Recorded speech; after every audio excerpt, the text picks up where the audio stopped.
बहुत ही प्यारी प्रॉब्लम है 3D ज्योमेट्री से। बोला हुआ है कि एक लाइन दी हुई है और बताना है कि वो लाइन किस X axis Y axis Y axis Z axis किसके पैरेलल है, या फिर एक और ऑप्शन दिया हुआ है परपेंडिकुलर टू जेड एक्सिस।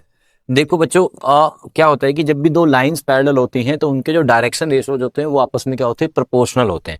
ये जो गिवन लाइन है इसके जो डायरेक्शन रेशियोज है वो है 310।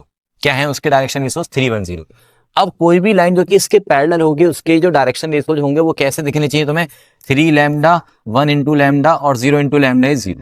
तो देखो अब आपको पता है कि यार एक्स एक्सिस के जो डायरेक्शन रेशियोज होते हैं 100 होते हैं, तो 100 तो इस पैटर्न का नहीं है। सिमिलरली वाई एक्सिस के होते हैं 010, वो भी नहीं है, और जेड एक्सिस के होते हैं 001, वो भी नहीं है।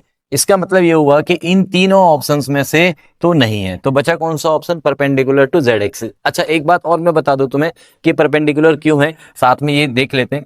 क्योंकि जेड एक्सिस के डायरेक्शन रेशियोज है हमारे पास 001, इसके डायरेक्शन रेशियोज है 310।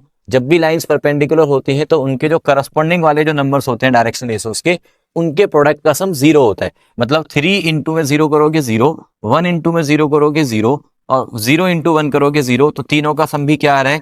0 आ रहा है। तो इसका मतलब ये हुआ कि this line is perpendicular to Z axis. तो we are done with this problem.